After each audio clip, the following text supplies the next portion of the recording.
खबरों की बदलती दुनिया के साथ कदम ताल करता आपका अपना न्यूज चैनल डीडी न्यूज आ गया है नए तेवर और नए कलेवर के साथ। जी हाँ, आज से इस नए स्टूडियो में हम आपको लेकर चलेंगे, खबरों का जखीरा पूरा आपको बताएंगे। हर खबर पर हमारी नजर होगी।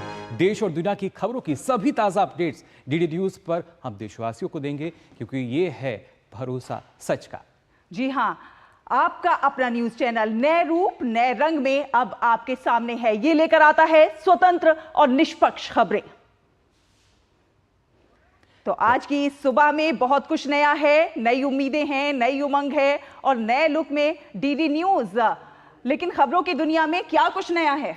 बिल्कुल, सारी ये जो खबरें हैं हम आपको देंगे, लेकिन जो आज के दिन की खास बात है, जो कि नया है, वो है आपका अपना न्यूज़ चैनल डीडी न्यूज़। बहुत कुछ नया आपको यहाँ नजर आने वाला है। अभी भी आपको बहुत कुछ नया नजर आ रहा होगा।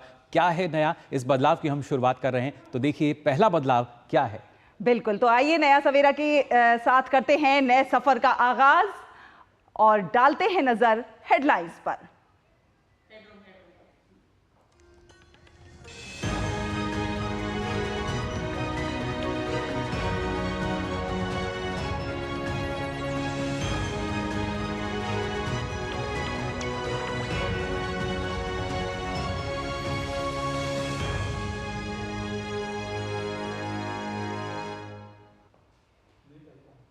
डीडी न्यूज़ भरोसा सच का, जो कि आज शुरुआत कर रहा है नए तेवर नए कलेवर के साथ। बिल्कुल, तो सबसे पहले आइए नजर सुर्खियों पर।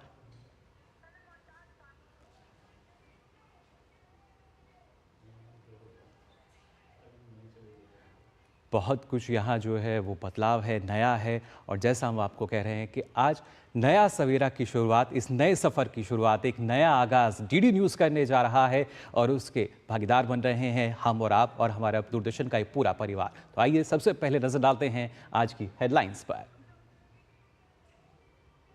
नया सवेरा के प्रायोजक हैं MDH, बढ़िया है, शुद्ध है।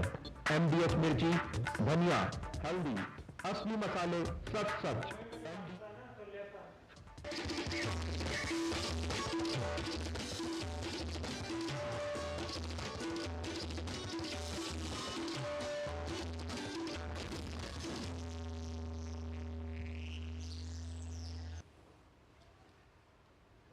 बिहार और पश्चिम बंगाल में आज हुंकार भरेंगे प्रधानमंत्री नरेंद्र मोदी।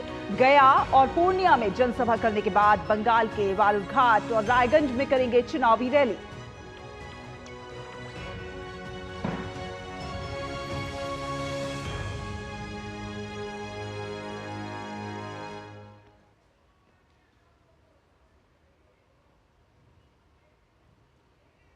चौबीस की चुनौती में भाजपा नेताओं का धुआंधार प्रचार जारी। जेपी नड्डा तमिलनाडु में करेंगे 3 रोड शो।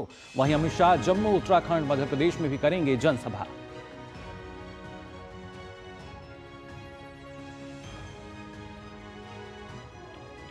चुनावी रण में विपक्ष ने भी झोंकी ताकत। मल्लिकार्जुन खड़गे नागालैंड के दीमापुर में तो प्रियंका गांधी अगरतला में पार्टी प्रत्याशियों के लिए करेंगे प्रचार। बसपा सुप्रीमो मायावती की बिजनौर में होगी रैली, तो वहीं मैनपुरी से सपा उम्मीदवार डिंपल यादव नामांकन करेंगी दाखिल।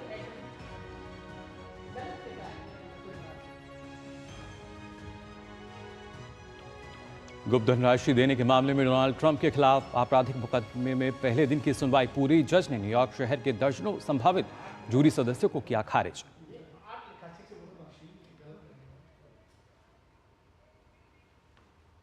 चैत्र नवरात्रि की महाअष्टमी पर मंदिरों में लगा श्रद्धालुओं का तांता।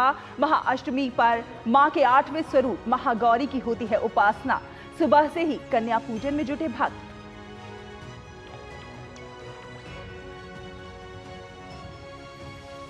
आईपीएल में आज कोलकाता नाइट राइडर्स का राजस्थान रॉयल्स से होगा मुकाबला। कल खेले गए मैच में सनराइजर्स हैदराबाद ने रॉयल चैलेंजर्स बेंगलुरु को 25 रनों से दी शिकस्त। बनाया आईपीएल के इतिहास का सबसे बड़ा स्कोर।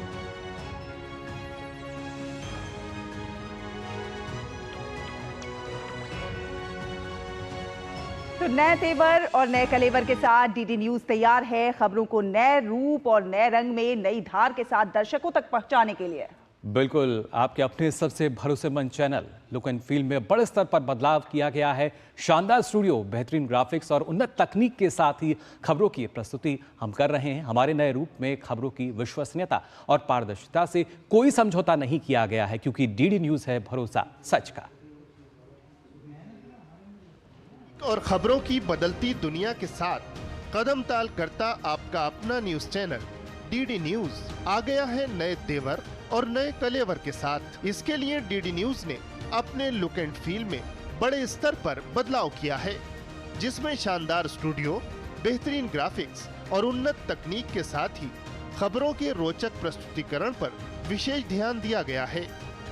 पहले के स्टूडियो के मुकाबले नया स्टूडियो अब है नए भारत से कदम ताल मिलाता, जिसमें है बेहतर साज सज्जा और high definition video wall. Doordarshan नए स्टूडियो डिज़ाइन के साथ आपके समक्ष आ रहा है, आप उसको देखें।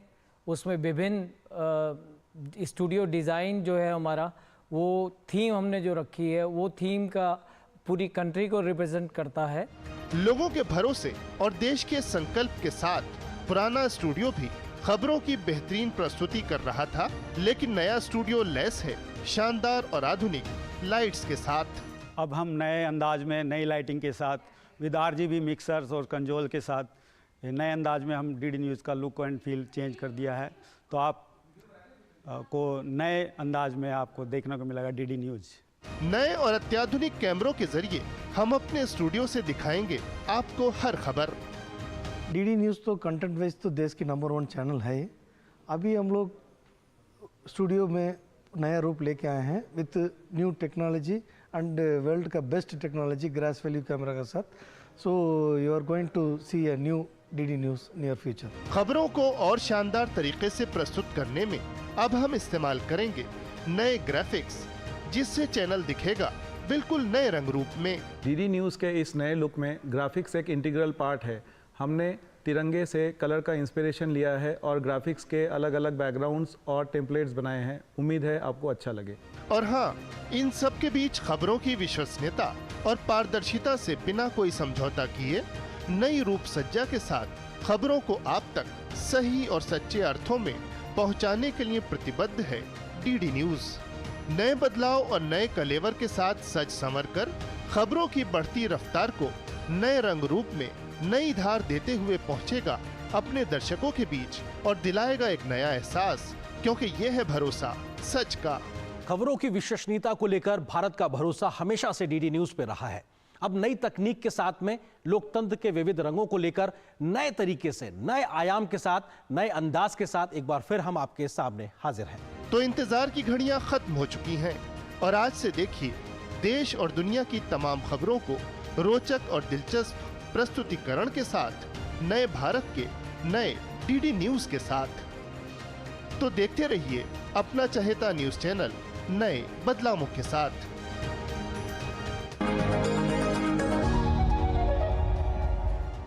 तो जैसा कि हम जानते हैं मुकुल के डीडी न्यूज़ की पहचान खबरों को दर्शकों तक निष्पक्ष और पारदर्शी तरीके से पहुंचाने के लिए है, और इसी में अब नए आयाम चढ़ता जा रहा है। जी बिल्कुल, जब हम बात करते हैं बदलाव की और जो नए आयाम जिनका जिक्र आप कर रही हैं, वो होता है जब आपको भरोसा होता है, और भरोसा सच पे होना बेहद ज़रूरी है, और डीडी न्यूज़ लगातार उसी कसौटी पर खरा भी उतरता है। अब आइए आज के इस नए सवेरा की हम शुरुआत कर रहे हैं, और उसके लिए सबसे पहले बात करते हैं 24 की चुनौती की।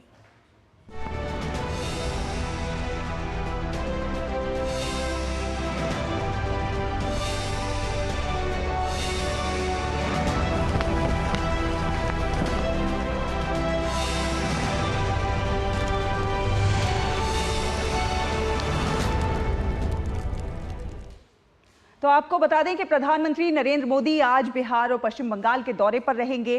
लोकसभा चुनाव के इस दौर में एनडीए के पक्ष में प्रचार करने के लिए प्रधानमंत्री नरेंद्र मोदी सबसे पहले बिहार के गया पहुंचेंगे। गया संसदीय क्षेत्र से एनडीए के उम्मीदवार जीतन राम मांझी चुनाव लड़ रहे हैं। उनका मुकाबला आरजेडी के कुमार सर्वजीत से हो रहा है।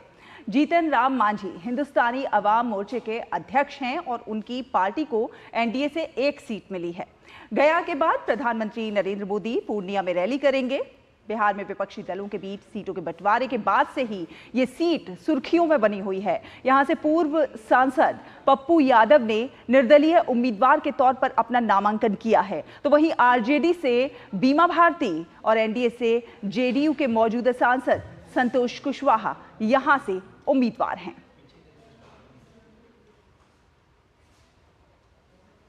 तो गया में आज प्रधानमंत्री पहुंचेंगे और वहीं से हमारे संवाददाता राजेश राज फिलहाल हमारे साथ जुड़ रहे हैं।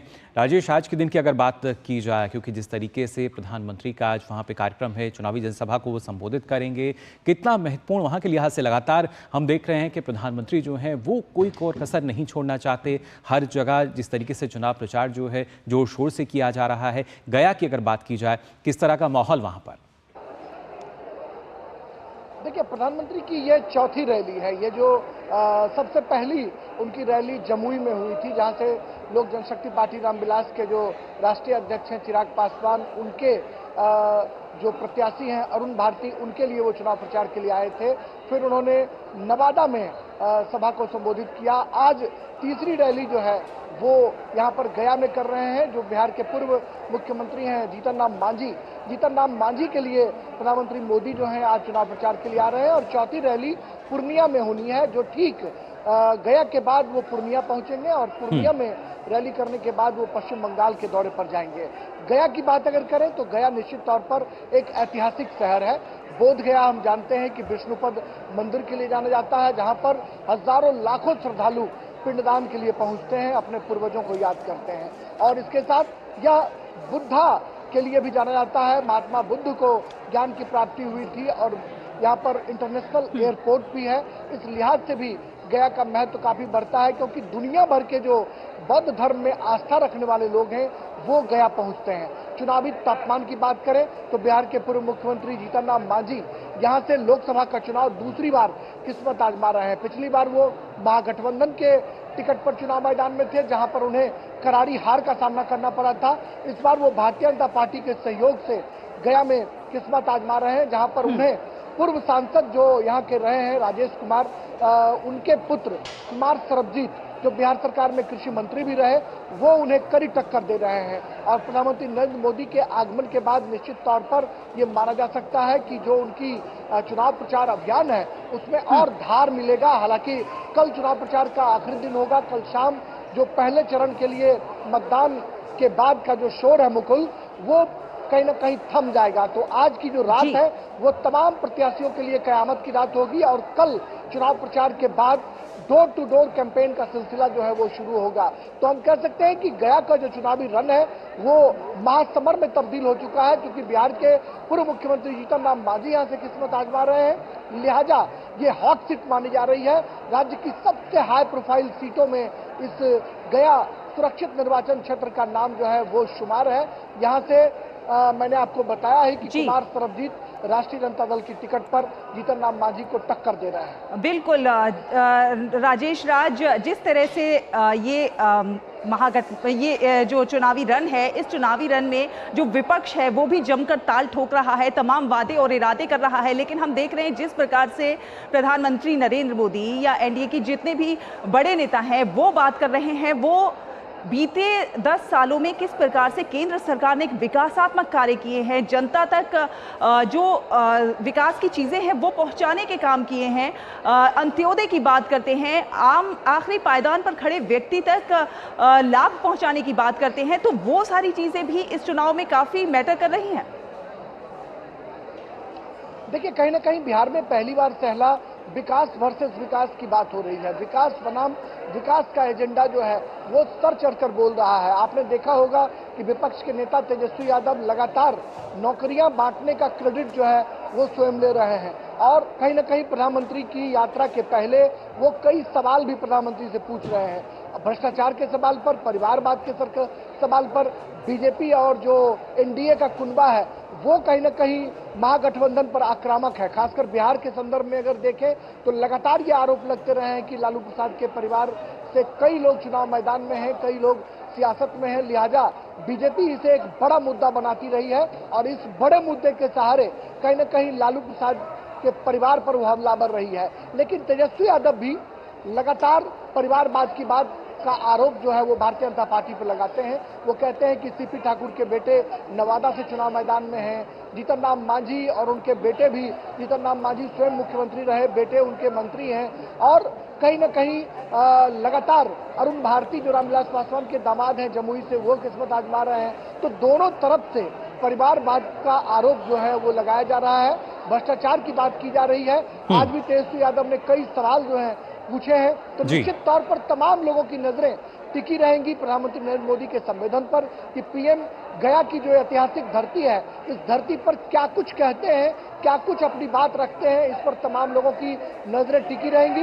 लेकिन बिहार में विकास एक बार एजेंडा बना है, यह कहीं न कहीं एक शुभ संकेत हम कह सकते हैं, क्योंकि बिहार में हमेशा से सहला जाति के आधार पर वोटिंग होती रही है और कहा जाता है कि वोट और बेटी दोनों जाते में जाई, यानी बेटी की शादी होगी तो अपने कास्ट में और वोट देने की बारी आएगी तो लोग अपने कास्ट के प्रत्याशी को ही वोट करेंगे। लेकिन यह ट्रेंड टूटता हुआ नजर आ रहा है। बिल्कुल, ये ट्रेंड जो है टूटना भी चाहिए। जी राजेश की बात कर रहे हैं जी, काफ़ी अहम हो जाता है, क्योंकि जो चला अगर देखा जाए जो अहम मुद्दे जिनका जिक्र अभी राजेश कर रहे थे, परिवारवाद की बात की जाए या भ्रष्टाचार, इस बार हम देख रहे हैं कि किस तरीके से चुनावी मुद्दा बनकर उभर रहा है। तो कोशिश यही है बीजेपी और एनडीए के तमाम जो दल हैं उनकी कि किस तरीके से भ्रष्टाचार मुक्त भारत हम दे सकते हैं। बिल्कुल, और चुनावों को लड़ने की, चुनाव किस तरह से मुद्दों पर लड़ा जाए, इस रणनीति में बीजेपी ने एक बार फिर से ये दिखाया है कि हम विकास की बात करके, भ्रष्टाचार को खत्म करने की बात करके ही चुनाव लड़ेंगे। बिल्कुल, और चुनाव से संबंधित और भी खबरें हैं, साथ ही देश और दुनिया की तमाम खबरें हैं, उनसे आपको रूबरू कराएंगे।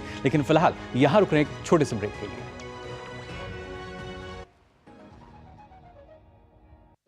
विशाल है ना, इसका सब प्रॉपर चलता है। कल उसके बैंक अकाउंट में 15,000 रुपए का फ्रॉड हुआ है, पता है?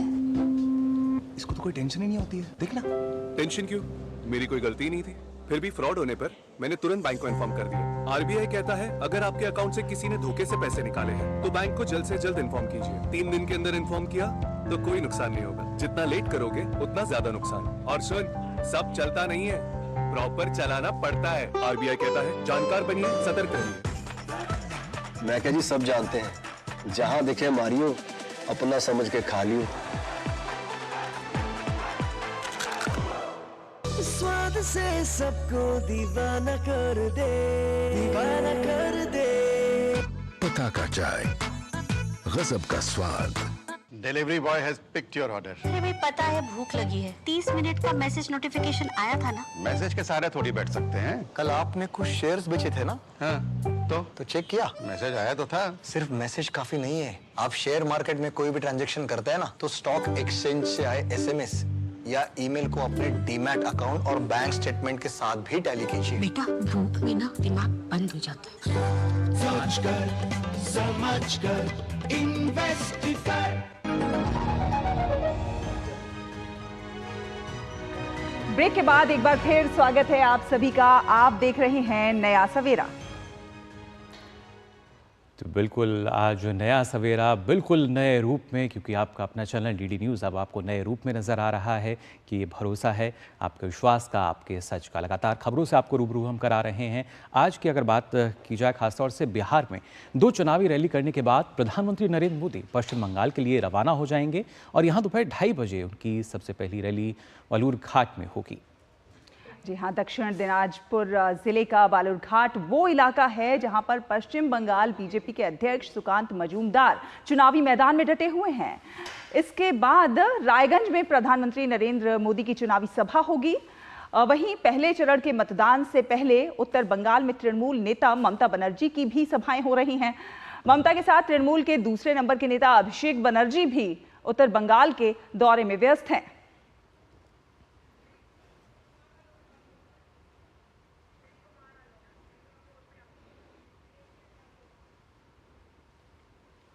और रायगंज से हमारे संवाददाता कुमार आलोक हमारे साथ फिलहाल जुड़ चुके हैं। कुमार आलोक, अगर देखा जाए जिस तरीके से जब चुनावी समर की हम बात कर रहे हैं, हर एक दल पूरी तरीके से इस जोड़ तोड़ में लगा है कि कैसे अपनी जीत सुनिश्चित हम कर पाएं। आज के दिन की अगर खास बात की जाए, क्योंकि लगातार हमने देखा प्रधानमंत्री लगातार किस तरीके से अलग अलग राज्यों में दौरे कर रहे हैं, आज का दिन भी खास है ना सिर्फ चुनाव प्रचार के लिए, क्योंकि अब ज़्यादा वक्त नहीं बचा है जब पहले चरण का मतदान होगा। तो बिल्कुल सही कहा आपने। अगर हम बात करें कि बिहार में 2 रैलियां जो गया में है, गया के बाद पूर्णिया में है और पूर्णिया के बाद बालूरघाट बंगाल में है और चौथी रैली शाम में 4:30 बजे यहाँ पर प्रधानमंत्री की है रायगंज में है। तो रायगंज का अगर इतिहास देखें तो यहाँ पर कांग्रेस का दबदबा रहा था, उसके बाद सीपीएम का दबदबा रहा था। आप प्रियरंजन दास मुंशी जो कांग्रेस के बहुत बड़े नेता थे और वो इस इलाके के सर्वमान्य नेता थे और काफ़ी बार उन्होंने यहाँ से जीत दर्ज की। उनकी पत्नी दीपा दास मुंशी भी यहाँ से जीत दर्ज कर चुकी हैं। मोहम्मद सलीम जो हैं सीपीएम के बड़े नेता हैं, सीपीएम के राज्य अध्यक्ष हैं बंगाल के, वो भी 2014 में यहाँ से जीत चुके हैं। लेकिन अभी अगर हम बात करें उत्तरी बंगाल की, नॉर्थ बंगाल की हम अगर बात करें तो नॉर्थ बंगाल में बीजेपी का दबदबा है और इसी दबदबे को कायम रखने के लिए यहाँ पर जो भारतीय जनता पार्टी के नेता हैं, यहाँ पर आपने चर्चा किया सुकांत मजूमदार जो बालूरघाट से चुनाव लड़ रहे हैं और यहाँ भी भारतीय जनता पार्टी के उम्मीदवार पिछली बार उन्होंने जीत दर्ज की थी, उनके खिलाफ अभी कांग्रेस के उम्मीदवार है। कांग्रेस और लेफ्ट यहाँ पर कहीं गठबंधन में है। अगर आप देखें कि हम अगर केरला की बात करें तो कांग्रेस और लेफ्ट दोनों आमने सामने हैं, लेकिन बंगाल में यहाँ पर दोनों मिले हुए हैं, त्रिपुरा में दोनों मिले हुए हैं। तो ये एक इंडी गठबंधन का जो अगर हम बात करेंगे तो कहीं पर वो दोस्त है तो कहीं पर वो दुश्मन है। यहाँ पर साथ में मिले हुए हैं, लेकिन केरला और त्रिपुरा में कहानी दूसरी है। लेकिन प्रधानमंत्री की जो रैली है 4:30 बजे यहाँ पर शाम में, ये अपने आप में ऐतिहासिक है और यहाँ का जो भारतीय जनता पार्टी की जो स्थानीय कमेटी है वो यहाँ जोर शोर से लगी हुई है कि इस रैली को सफल बनाने के लिए। बिल्कुल कुमार आलोक, हम देख रहे हैं लगातार कि इंडी गठबंधन में फाड़ भी नजर आ रहे हैं, कहीं दोस्ती नजर आ रही है और ये लगता है कि ये सब कुछ जिस प्रकार से उनको जहां पे लाभ मिलना है वहां पर दोस्ती है, जहां लाभ नहीं है वहां दोस्ती नहीं है। लेकिन जिस प्रकार से पश्चिम बंगाल बीते कुछ समय से काफी सुर्खियों में भी रहा, अलग अलग कारणों से विपक्ष भी, जिस तरह से ममता बनर्जी भी रैलियां कर रही हैं, किस प्रकार से उन तमाम सवालों के जवाब दे रही हैं? देखिए, संदेश खाली की जो घटना है वो बहुत बड़ा मुद्दा है बंगाल में और खासकर भारतीय जनता पार्टी जो मुख्य विपक्षी दल है यहाँ पे वो उसको मुद्दा बना रही है और प्रधानमंत्री अगर आज यहाँ रैली जो संबोधित करेंगे तो संदेश खाली का मुद्दा सबसे ऊपर रहेगा। और उसके अलावा यहाँ पर खासकर केंद्र सरकार ने जो भी योजनाएं यहाँ पर इम्प्लीमेंट की है, यानी कि राज्य को दिया है, राज्य ने उस पे अमल नहीं किया। बिल्कुल कुमार आलोक, और जो मुद्दा है संदेश खाली से महत्वपूर्ण है कि किस तरीके से भ्रष्टाचार जो है उसको बढ़ावा दिया जाता है, भ्रष्टाचारी जो है उनको बढ़ावा, और उसके साथ साथ महिला सुरक्षा को लेकर ये तमाम ऐसे मुद्दे हैं चला जो कहीं ना कहीं पश्चिम बंगाल की जो राजनीति है उसका उन पर असर डालते नजर आएंगे। बिल्कुल, फिलहाल बहुत बहुत शुक्रिया आपका कुमार आलोक हमारे साथ जुड़ने के लिए। और अब आइए आप बता दें, लोकसभा चुनाव को लेकर सभी राजनीतिक पार्टियों का चुनाव प्रचार जो है वो अपने चरम पर फिलहाल नजर आ रहा है। भाजपा के राष्ट्रीय अध्यक्ष जेपी नड्डा आज तमिलनाडु के दौरे पर रहेंगे। इस दौरान भाजपा अध्यक्ष राज्य में 3 रोड शो करेंगे। नड्डा, आपको बता दें, खासतौर से वो रामनाथपुरम में पहला रोड शो करेंगे, वहीं भाजपा अध्यक्ष का दूसरा रोड शो तेनकाशी में होगा, जबकि तीसरा और अंतिम रोड शो की अगर बात की जाए तो ये पेरम्बलूर में होगा। तमिलनाडु में 19 अप्रैल को यानी पहले चरण में मतदान होना है। और साथ ही आपको बताएं, केंद्रीय मंत्री और वरिष्ठ भाजपा नेता अमित शाह आज जम्मू कश्मीर, उत्तराखंड और मध्य प्रदेश में चुनावी रैली करेंगे। खासतौर से अमित शाह सबसे पहले जम्मू के पालौर में जनसभा करेंगे। इसके बाद अमित शाह का उत्तराखंड के कोटद्वार में चुनावी रैली करने का कार्यक्रम है। बाद में अमित शाह मध्य प्रदेश के छिंदवाड़ा में भी एक रोड शो करेंगे।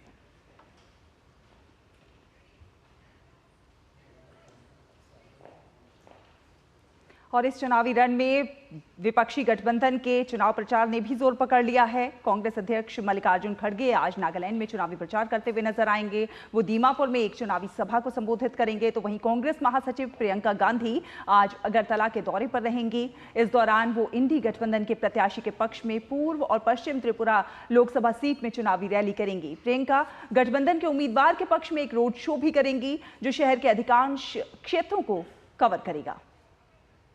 और समाजवादी पार्टी की नेता डिंपल यादव आज अपना नामांकन पत्र दाखिल करेंगी। डिंपल मैनपुरी सीट से चुनाव लड़ रही हैं। उनके साथ अखिलेश यादव भी होंगे। कन्नौज से लगातार 2 बार सांसद रह चुकी डिंपल 2022 में मैनपुरी से लोकसभा सांसद चुनी गई।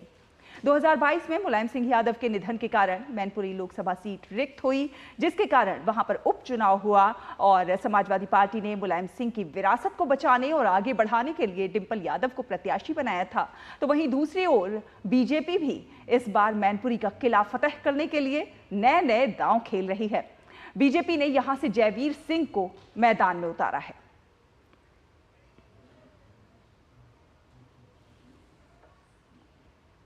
तो हर एक दल चरणबद्ध तरीके से आगे बढ़ रहे हैं। वहीं आगामी लोकसभा चुनाव से पहले सियासी दलों के नेता मतदाताओं को रिझाने की हर मुमकिन कोशिशों में जुटे हुए हैं। इसी कड़ी में भाजपा के लिए अगर बात की जाए तो प्रचार कर रहे विदेश मंत्री एस जयशंकर ने कहा कि देश को आने वाले वर्षों में मजबूत, अनुभवी और वैश्विक समझ वाले नेता की आवश्यकता है। ये बहुत ज़रूरी है कि हमारे पास एक बहुमत वाली सरकार हो जो साहसिक कदम उठाना जारी रखे, जो बड़ा सोचने में सक्षम हो, जो योजनाओं के जरिए गरीबों की आकांक्षाओं को पूरा करने में सक्षम हो और युवाओं की उम्मीदों को भी पूरा करे, ताकि हम पीछे ना रहें। It's very important that we have a government with a strong majority which will continue to carry out reforms, which will take bold measures, which will be able to think big, which will be able to meet the aspirations of the poorest persons through the yojanas, but also the aspirations of the youth, so that we are not left behind, so that the industries which are rest of the world, because we are today moving into an age of AI and chips and electric vehicles and solar. So for this age, there is a lot of new opportunities there. We believe that a forward-looking government which will look not only 5 years but has a pathway beyond, this government should have its hands strengthened. Prime Minister Modi must have his hands strengthened by more members of parliament from different parts of India. तो 19 अप्रैल को लोकसभा चुनाव के पहले चरण में ही नागालैंड की seat पर मतदान होगा। इस सीट पर कांग्रेस से सुपोंगमेरेन जमीर, एनडीपीपी से डॉक्टर चुम्बेन मरी और निर्दलीय उम्मीदवार भी हैं, उनके बीच मुकाबला है। आइए देखते हैं तापस भट्टाचार्य की ये खास रिपोर्ट।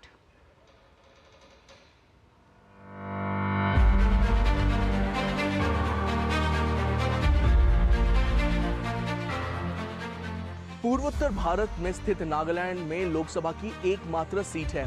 19 अप्रैल को लोकसभा चुनाव के पहले चरण में ही नागालैंड की सीट पर मतदान होगा। 2019 के लोकसभा चुनाव में नेशनल डेमोक्रेटिक प्रोग्रेसिव पार्टी या फिर एनडीपीपी बीजेपी गठबंधन ने इस सीट पर कांग्रेस को हराया था। नागालैंड में 16 प्रशासनिक जिले हैं, जिसमें करीब 17 प्रमुख जनजातियां और विभिन्न उप जनजातियां निवास करती है, जिनमें सभी जनजातियों के अनोखे रीति रिवाज, भाषा और पोशाक है। नागालैंड की करीब 85% से अधिक आबादी आजीविका के लिए कृषि पर निर्भर है। राज्य में कुल 13,17,536 मतदाता है, जिसमें से 19,000 से ज्यादा पहली बार मतदान करेंगे, जहां महिला मतदाता की संख्या पुरुष मतदाताओं से अधिक है। इसके अलावा नागालैंड में 85 वर्ष से अधिक आयु के करीब 22,140 वरिष्ठ नागरिक और 6,600 से अधिक विकलांग व्यक्ति भी शामिल हैं। 2024 के लोकसभा चुनाव में क्या होने की उम्मीद है? नागालैंड में आगामी 2024 लोकसभा चुनाव में एकमात्र संसदीय सीट पर त्रिकोणीय मुकाबले की उम्मीद है। इस सीट पर कांग्रेस के एस सुपोंगमेरेन जमीर, एनडीपीपी के डॉक्टर चुम्बेन मोरी और निर्दलीय उम्मीदवार हेतुंग तुंगे लोथा के बीच मुकाबला है। कांग्रेस की राज्य इकाई के अध्यक्ष और पूर्व विधायक जमीर पहली बार लोकसभा का चुनाव लड़ने जा रहे हैं। मुरी भी पहली बार ही लोकसभा का चुनाव लड़ेंगे। वही बहुमुखी व्यक्तित्व के धनी लोथा पहले नेशनल पीपल्स पार्टी के बैनर तले 2019 का लोकसभा चुनाव लड़ चुके हैं। राजनीतिक कदम के तौर पर भाजपा ने इस बार नागालैंड में अपने सहयोगी के उम्मीदवारों को समर्थन दिया है। कैमरा पर्सन नवीन के साथ मैं तापस भट्टाचार्य, दूरदर्शन समाचार, कोहिमा, नागालैंड से। और आइए अब देखते हैं लोकसभा चुनाव से जुड़े कुछ और रोचक तथ्य।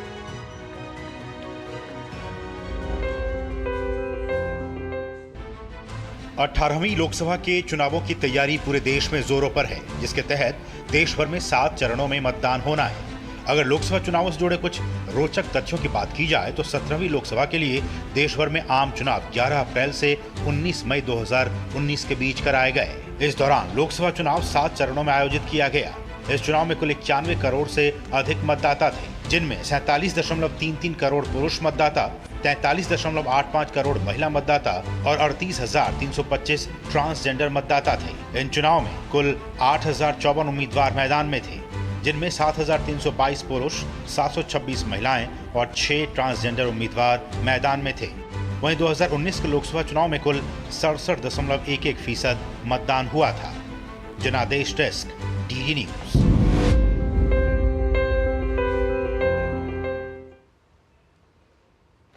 तो ये थी खबरें चुनाव से जुड़ी हुई, और इसके साथ ही जो तमाम खबरें हैं उनको आप आगे भी देखते रहेंगे इस नए कालेवर के साथ, नए रूप के साथ। लेकिन फिलहाल हम यहाँ रुक रहे हैं छोटे से ब्रेक के साथ।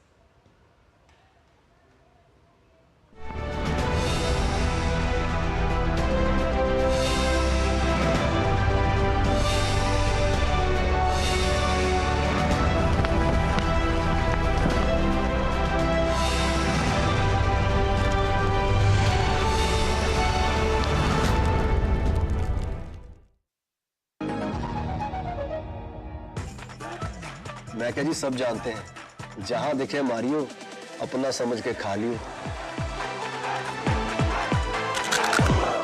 Delivery boy has picked your order. अरे भाई पता है भूख लगी है, 30 मिनट का मैसेज नोटिफिकेशन आया था ना। मैसेज के सहारे थोड़ी बैठ सकते हैं। कल आपने कुछ शेयर्स बेचे थे ना? हाँ, तो चेक किया? मैसेज आया तो था। सिर्फ मैसेज काफी नहीं है। आप शेयर मार्केट में कोई भी ट्रांजैक्शन करते हैं ना, तो स्टॉक एक्सचेंज से आए एसएमएस या ईमेल को अपने डीमैट अकाउंट और बैंक स्टेटमेंट के साथ भी टैली कीजिए। बेटा भूख में ना दिमाग बंद हो जाता है। समझकर इन्वेस्ट कर। यकीन है खुद पर है नाज। सुनते हो अपने मन की आवाज। कभी शर्मीली तो कभी हूँ जाबाज। रुकना मेरी आदत नहीं, थमना मेरी चाहत नहीं। मैं हूँ नारी, यही मेरा अंदाज। हर जिम्मेदारी मैं बखूबी निभाती हूँ। वोट दे प्राउड वोटर कहलाऊंगी। पूरे देश संग चुनाव का पर्व मनाऊंगी। स्वाद से सबको दीवाना कर दे, दीवाना कर दे। पताका चाय, गजब का स्वाद।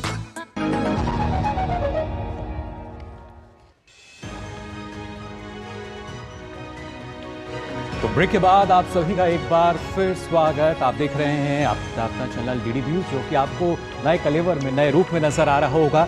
और चला अगर बात की जाए आज के दिन की, बहुत कुछ नया है और इस नएपन के साथ जो खबरें हैं वो भी नई हैं। और क्या नया है ये हम अपने दर्शकों को बताएंगे। बिल्कुल, और खबरों में आगे बढ़ें, लेकिन आइए उससे पहले एक नजर डाल लेते हैं इस वक्त की सुर्खियों पर।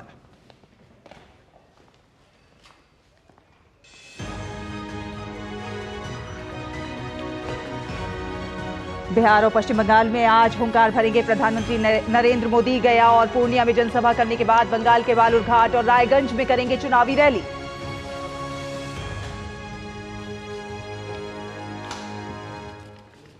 भाजपा नेताओं का धुआंधार प्रचार जारी। जेपी नड्डा तमिलनाडु में करेंगे 3 रोड शो, तो वहीं अमित शाह जम्मू, उत्तराखंड और मध्य प्रदेश में करेंगे जनसभा।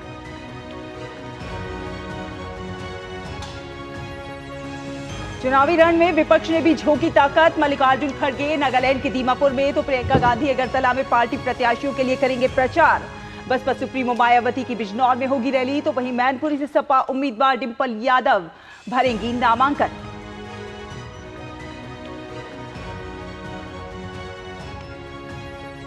गुप्त धनराशि देने के मामले में डोनाल्ड ट्रंप के खिलाफ आपराधिक मुकदमे में पहले दिन की सुनवाई पूरी। जज ने न्यूयॉर्क शहर के दर्जनों संभावित जूरी सदस्यों को किया खारिज।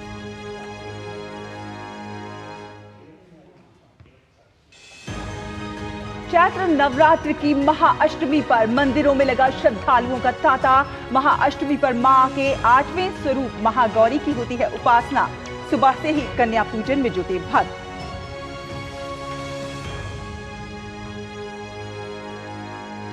और आईपीएल में आज कोलकाता नाइट राइडर्स का राजस्थान रॉयल्स से होगा मुकाबला। कल खेले गए मैच में सनराइजर्स हैदराबाद ने रॉयल चैलेंजर्स बेंगलुरु को 25 रनों से दी शिकस्त। बना आईपीएल के इतिहास का सबसे बड़ा स्कोर।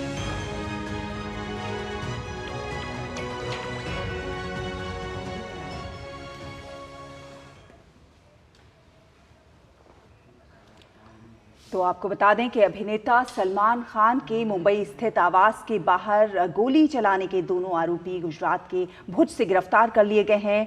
मामले की जांच कर रही मुंबई क्राइम ब्रांच की टीम को ये बड़ी सफलता देर रात मिली। गुजरात पुलिस की टीम ने पश्चिमी कच्छ से दोनों को गिरफ्तार करने की पुष्टि की है। मुंबई क्राइम ब्रांच दोनों आरोपियों को लेकर आज सुबह रवाना होगी। दोनों से मुंबई में पूछताछ की जाएगी। आपको बता दें कि अभिनेता सलमान खान के आवास के बाहर बाइक पर सवार 2 लोगों ने रविवार को फायरिंग की थी।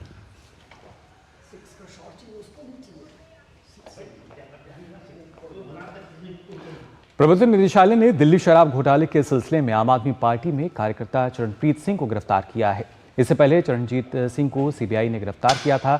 चरणजीत पर हवाला कारोबारियों से पैसे लेकर गोवा चुनाव में खर्च करने का आरोप है। ईडी द्वारा इस मामले में ये 7वीं गिरफ्तारी है। चरणप्रीत सिंह को गिरफ्तार करने के बाद ईडी उसे कोर्ट में पेश किया गया, जहां उसे 18 अप्रैल तक ईडी की रिमांड पर भेज दिया गया है। अब ईडी चरणप्रीत सिंह से शराब घोटाले मामले में पूछताछ करेगी। इस मामले में दिल्ली के मुख्यमंत्री अरविंद केजरीवाल समेत अब तक हाई प्रोफाइल गिरफ्तारियां हो चुकी हैं। ईडी ने कोर्ट को बताया था कि किस तरीके से उन्होंने गोवा में विधानसभा चुनाव 2022 के दौरान आम आदमी पार्टी के लिए प्रचार करने वाले सर्वे कार्यकर्ताओं, क्षेत्र प्रबंधकों, विधानसभा प्रबंधकों और अन्य लोगों को नकद भुगतान का प्रबंधन किया था।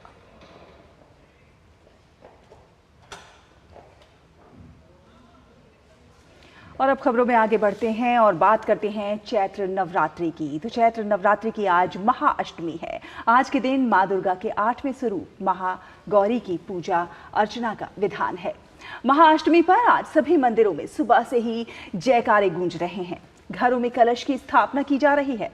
नवरात्रि में मां दुर्गा की पूजा विशेष कल्याणकारी मानी जाती है। आदि शक्ति मां दुर्गा की कृपा प्राप्त करने के लिए नवरात्रि का समय बेहद शुभ माना गया है। इस दिन कन्या पूजन का खास महत्व है। महाअष्टमी पर कई धार्मिक अनुष्ठान, भंडारे भी किए जाते हैं।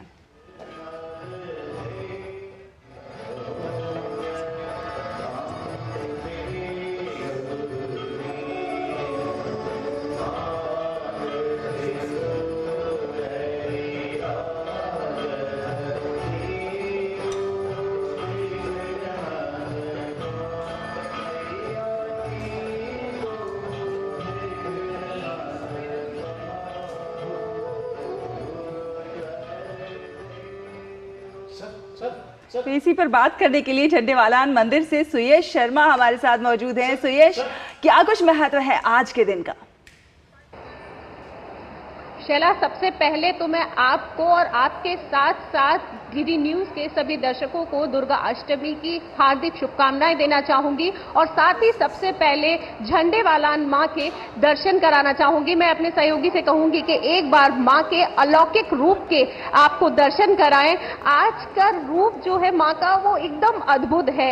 आज बहुत खास श्रृंगार किया गया है मां का। आप देखिए, जड़ाऊ माला मां ने पहनी है, लाल चूड़ियां हाथ में है, कलीरें पहनी हुई है मां ने। आज मां के दाईं ओर मां काली और बाईं ओर मां शारदा विराजमान है। अद्भुत रूप है आज मां का शैला। और साथ ही भक्तों का जोरदार तांता लगा हुआ है, लगातार भक्त आ रहे हैं। आज महागौरी का दिन है और जैसा कि हम सब जानते हैं, महागौरी बहुत सौम्य और बहुत ही प्यारे स्वभाव की हैं, बहुत नर्म स्वभाव की हैं। जो भी मांगा जाए मां से दिल से, मां उसको जल्द ही पूरा कर देती हैं। और यहाँ अगर मैं झंडेवालान मंदिर की बात करूं तो यहाँ पर मां के दर्शनों को सुबह से भीड़ लगी हुई है। आज दुर्गाष्टमी का दिन है तो बहुत से लोगों के आज व्रत पूर्ण हो जाते हैं, लोग कंजकें कराते हैं। तो 9 दिन की जो तपस्या है, जब वो पूरी हो जाती है तो मन में जो सुकून और शांति है वो यहाँ आए हुए श्रद्धालुओं के चेहरे पर आप देख सकती हैं। उनके चेहरे पर जो शांति और सुकून देखने को मिल रहा है वो इसीलिए कि आज उनकी जो 9 दिन की तपस्या थी वो पूरी हो गई है। मां के मंदिर में आए हैं मां के दर्शनों को करने के लिए और मां के दर्शन करके जो उनकी मन की मुराद है वो पूरी हो रही है। मैं आपको यहाँ भक्तों से भी बात करना चाहूंगी जी। आप पहली बार आए? न कई बार लगातार आ रहा हूँ, कई बार रोज। आपने 9 दिन के व्रत रखे? व्रत तो ना रखे पर रोज आता। जी, आपने व्रत रखे? हाँ जी। आज आपकी अष्टमी की पूजा है? नवमी के, हाँ जी, वो डेली आ रही हूँ। तो नवरात्रि को पूरे आ रहे हैं माँ के मंदिर में जी। आप अष्टमी कर रहे हैं? हाँ, अष्टमी कर रहे हैं। तो कंजके अब मंदिर से जाकर कराएंगे? हाँ, नवमी पूजते हैं। कल कराएंगे।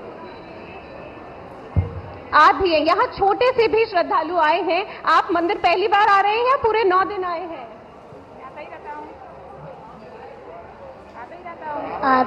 आते ही रहते हैं। तो यहाँ पर आप देख रहे हैं कि श्रद्धालुओं के चेहरे पर जो सुकून है, जो एहसास है, वो अतुलनीय है। यहाँ पर उत्साह, उमंग और उत्सव तीनों का जो समावेश है वो देखने को मिल रहा है। यहीं पर यदि अगर मैं बात झंडेवालान में श्रद्धालुओं की सुरक्षा और सुविधा की बात करूं तो सुरक्षा के भी यहाँ पुख्ता इंतजाम किए गए हैं। सीसीटीवी कैमरास लगाए गए हैं जिसकी वजह से कोई भी अराजक तत्व मंदिर में प्रवेश ना करे। वहीं पर सुविधाओं का भी श्रद्धालुओं का विशेष ध्यान रखा है क्योंकि 9 दिन के व्रती श्रद्धालु भी हैं यहाँ पर जो दर्शन करने आए हैं और उनके व्रत कल पूर्ण होंगे, तो उनके लिए विशेष प्रसाद की भी उपलब्धि कराई गई है। पानी की व्यवस्था करी गई है, जगह जगह पर पंखे और कूलर लगाए गए हैं। साथ ही यहाँ झंडेवाला मंदिर में सुबह से प्रातःकाल से भंडारा चल रहा है जो कि रात्रि 12 बजे तक चलेगा। इस मंदिर की विशेष आप देखिए, आज इतनी खूबसूरत छटा है चारों तरफ,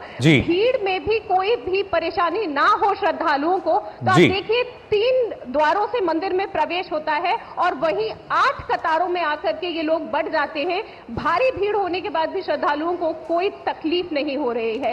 ये झंडेवाला में और मां का अतुलनीय रूप देखकर, मां की छटा देखकर तो जो कतार में लगकर आने का जो परेशानी, देखिए कितनी जोर से जी बिल्कुल, दरबार की जय। तो मेरे पीछे आप देख रहे हैं लगातार भक्तों में, श्रद्धालुओं में जोश बना हुआ है। जी सुयश, और लगातार जो जयकारे हैं वो वहाँ लग रहे हैं, जय माता दी की आवाज़ जो है वो लगातार गूंज रही है और ये अपने आप में एक अलग उत्सव जब नवरात्रि के मौके की हम बात करते हैं। फिलहाल बहुत बहुत शुक्रिया हमारे साथ जुड़ने के लिए। तो हमारी संवाददाता सुयश शर्मा हमारे साथ जुड़ी हुई थी और देखिए किस तरीके से, क्योंकि जब भी किसी पर्व की हम बात करते हैं अपने आप में काफ़ी महत्वपूर्ण हो जाता है शैला वो, और उसके साथ साथ नवरात्रि और साथ ही जब हम बात कर रहे हैं रामनवमी की, जी हाँ, और ऐसे में खास तौर से अयोध्या की अगर बात की जाए, जी हाँ, श्री राम नगरी की अगर बात की जाए तो आपको बता दें वहाँ पर जो नज़ारा है कुछ अलग ही है, क्योंकि श्री राम का जो भव्य मंदिर है वो पूरी तरीके से फूलों और रंग बिरंगी रोशनी से अब पूरी तरीके से जगमग हो चुका है। रामनवमी के दिन जो दर्शन का समय है उसको बढ़ाकर 19 घंटे कर दिया गया है। बिल्कुल, और जो मंगला आरती से शुरू होकर रात में 11 बजे तक चलेगा। राम जन्मोत्सव के दिन सुबह 3:30 बजे से ही भक्त दर्शन के लिए लाइन में लग सकेंगे और रात 11 बजे तक श्रृंगार, राग भोग और दर्शन साथ साथ चलते रहेंगे। श्री राम जन्मभूमि तीर्थ क्षेत्र ट्रस्ट ने इस बार की जानकारी देते हुए कहा है कि 19 अप्रैल तक VIP दर्शन पर रोक रहेगी। आज रामलला के दर्शन सुबह 6 बजे से ही शुरू हो गए हैं।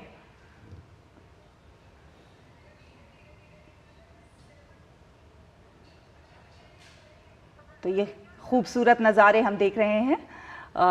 मुकुल जी, अयोध्या से, और अयोध्या से अजय मिश्रा भी हमारे सहयोगी संवाददाता ज़्यादा जानकारी दे रहे हैं किस प्रकार से सजी है अयोध्या, उसके जो रंग हैं वो खूबसूरत रंगों के बारे में बताएंगे अजय मिश्रा। जी बिल्कुल, लेकिन उससे पहले हम यहाँ रुकेंगे एक छोटे से ब्रेक के लिए, जल्द हाजिर होंगे। आप बने रहिए DD न्यूज़ के साथ।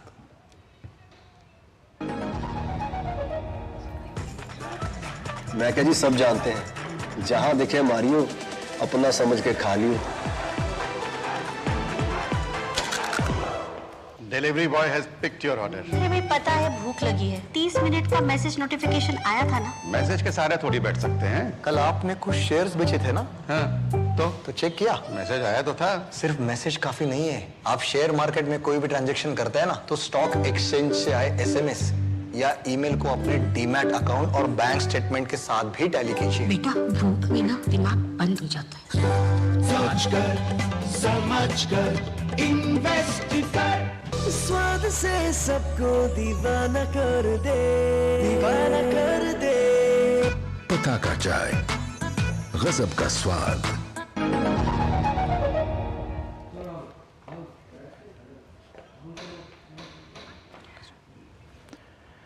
काफ़ी बेहतर स्थिति ये है। और ब्रेक के बाद आप सभी का एक बार फिर स्वागत। आप देख रहे हैं नए रंग नए रूप के साथ आपका अपना चैनल डीडी न्यूज़। जी हाँ, डीडी न्यूज़ लेकर आता है सच्ची और निष्पक्ष खबरें आप तक पहुंचाता है। और हम बात कर रहे हैं रामनवमी के लिए किस प्रकार से तैयार है अयोध्या। और अयोध्या से हमारे सहयोगी संवाददाता अजय मिश्र हमारे साथ जुड़ गए हैं। सुप्रभात अजय। और अगर हम रामनवमी के लिए तैयार कहें अयोध्या, तो जिस प्रकार से रंग वहां से नजर आ रहे हैं वो बहुत ही खास हैं।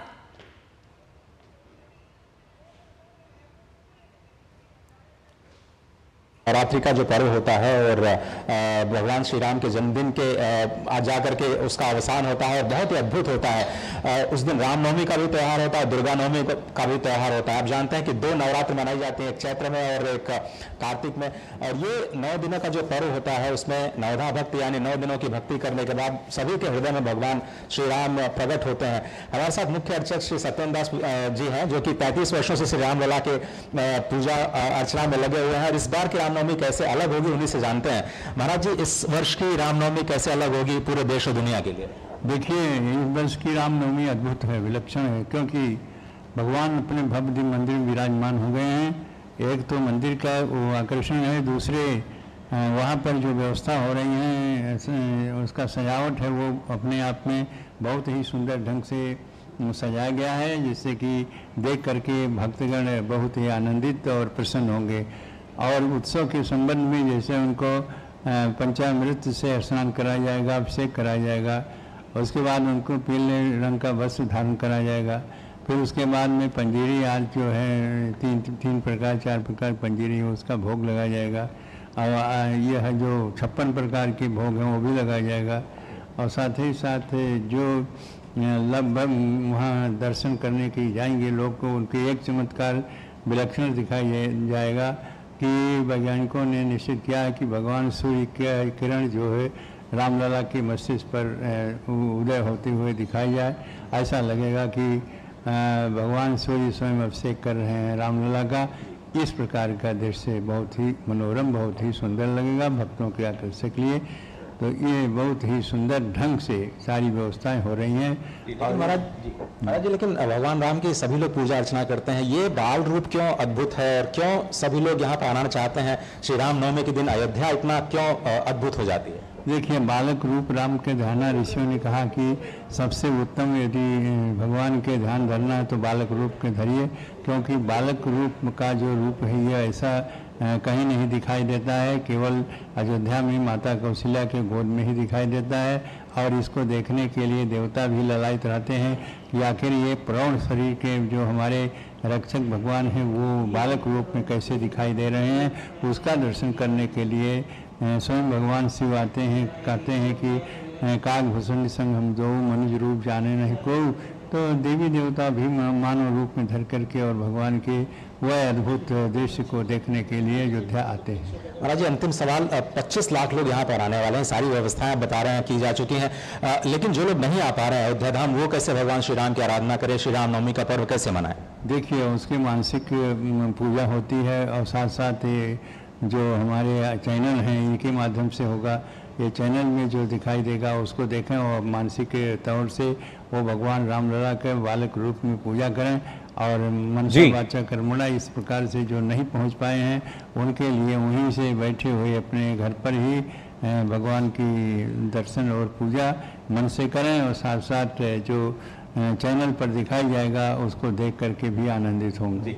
तो जी अजय, जानते हैं कि दूरदर्शन ने विशेष तैयारियां की हैं, कई कैमरों के माध्यम से इन छवियों को आप तक पहुंचाया जाएगा। 100 से ज्यादा एलईडीज यहाँ पर अयोध्या धाम में लगाई जा रही हैं और हम सीधा प्रसारण अपने स्पेशल ब्रॉडकास्ट के जरिए देश और दुनिया तक पहुंचाएंगे। और सारी जो तस्वीरें हैं यहाँ से, यहाँ के विविध रंगों की जरूर आप तक पहुंचाएंगे मुकुल और शैला।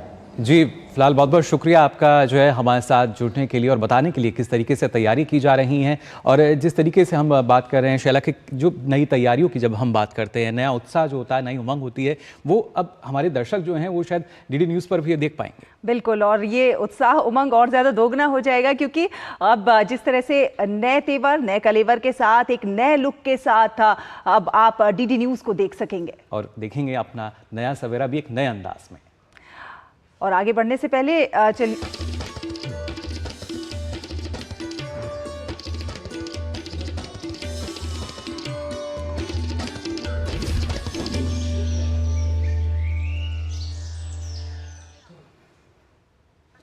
तो देखा आपने, नया अंदाज आपको नज़र आ रहा है इस नई सुबह में, नए सवेरा की जब हम बात करते हैं। और काफ़ी महत्वपूर्ण हो जाता है शैला, क्योंकि जो बदलाव है, कहा जाता है कि बदलाव होना चाहिए और कहीं ना कहीं बदलाव विकास का पर्याय है। उसके साथ साथ हर बदलते दौर के साथ, या जैसे शुरुआत में हमने कहा कि जब खबरों की दुनिया में बदलाव आता है तो लगातार बदलाव यहाँ भी हमने महसूस किया।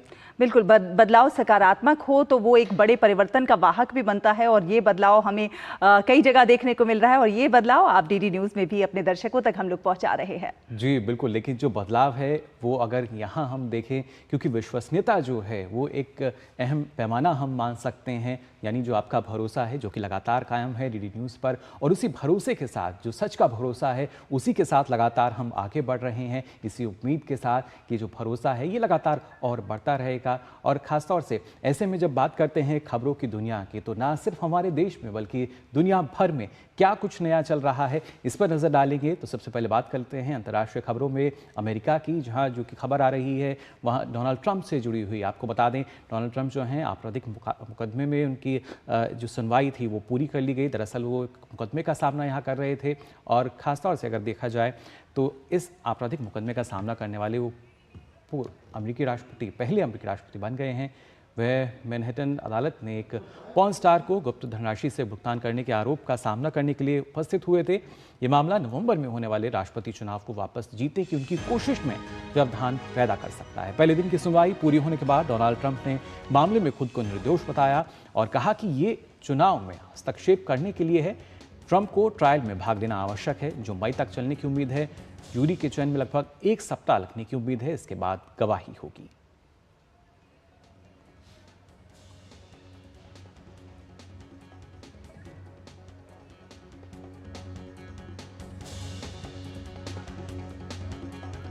और अगली खबर का रुख करते हैं। आपको बता दें, ईरान ने कहा है कि इजराइल के खिलाफ जवाबी हमले में किसी देश के साथ पहले से कोई समझौता नहीं हुआ है। विदेश मंत्रालय के प्रवक्ता नासिर कनानी ने कहा है कि एमसी अजीज जहाज को 13 अप्रैल को समुद्री कानूनों का उल्लंघन करने के लिए जब्त किया गया था। साथ ही साथ कहा है कि इसमें कोई शक नहीं है कि ये जहाज इजराइल से जुड़ा हुआ था। ईरान ने सीरिया की राजधानी दमिश्क में 1 अप्रैल को अपने दूतावास पर हुए हमले के जवाब में इजराइल पर हमला किया था।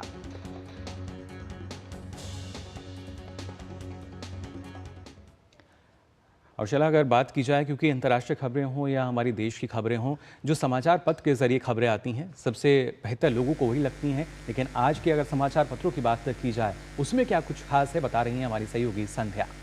जी हाँ, संध्या शर्मा के पास लिए चलते हैं, न्यूज़ रूम पे मौजूद है। संध्या, क्या है आज के समाचार पत्रों में प्रमुखता से कौन सी खबरें छापी गई हैं?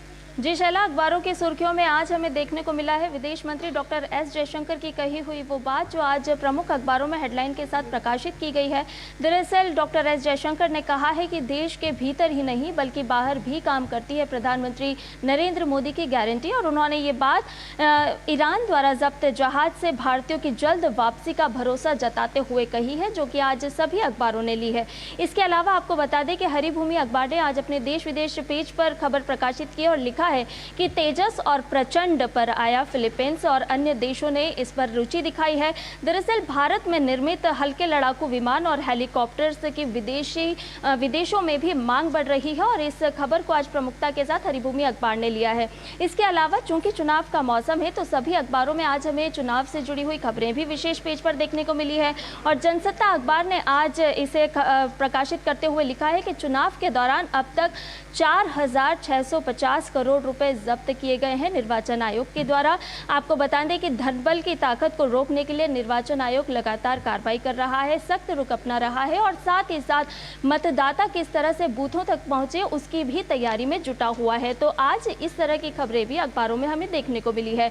इसके अलावा हिंदुस्तान अखबार ने आज अपने मैदान जंग इस पेज पर एक खबर प्रकाशित की है और ये centre for the study of developing societies के माध्यम से जो सर्वे करवाया गया है अखबार द्वारा, द्वारा वो प्रकाशित करते हुए बताया है कि मोदी पीएम पद के लिए लोगों की पहली पसंद हैं। तो इस खबर को भी और पसंद क्यों है वो भी तमाम आंकड़ों के माध्यम से बताया गया है।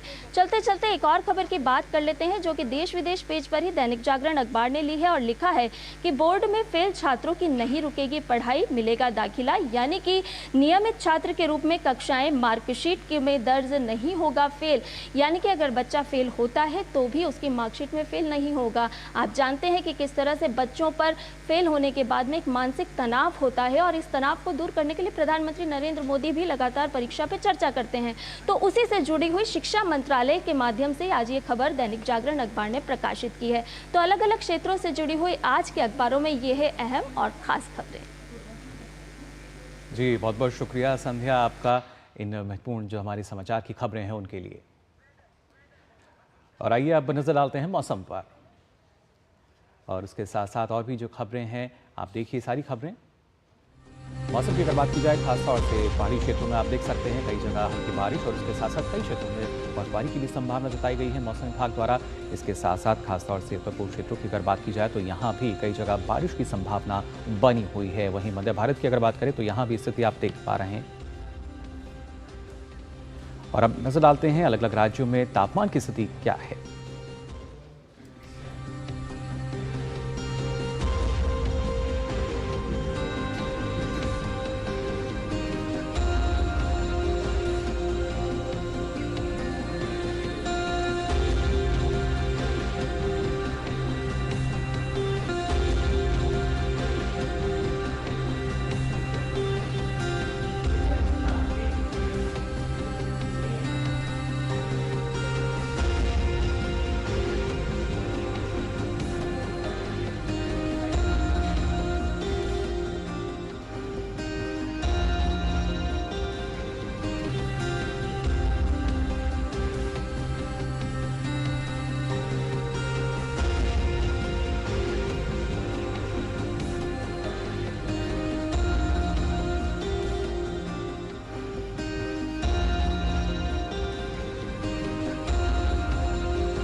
तो आज आपने देखा नया सवेरा, नए रूप, नए रंग, नए लुक और नए अंदाज में हमारे नए स्टूडियो से। जी बिल्कुल, और जो ये नयापन है खबरों में है, स्टूडियो में है, लेकिन जो आपका भरोसा है उस भरोसे की कसौटी पर लगातार डीडी न्यूज़ खरा उतरेगा, क्योंकि भरोसा है सच का। लगातार उससे ही संबंधित जो खबरें हैं वो आप देख पाएंगे डीडी न्यूज़ पर अब नए तेवर में, नए कलेवर के साथ, नए अंदाज के साथ। और आइए अब आपको चलते चलते हम नया सवेरा में छोड़ जाते हैं उत्तराखंड की अगर बात की जाए कुंजपुरी मंदिर की जो खूबसूरती है उसकी कुछ तस्वीरों के साथ। जी हाँ, समुद्र तल से 1676 मीटर की ऊंचाई पर स्थित ये मंदिर एक पौराणिक पवित्र सिद्ध पीठ के रूप में विख्यात है। आप इन दृश्यों का आनंद उठाइए, हमें और हमारी पूरी टीम को दीजिए अनुमति। नमस्कार।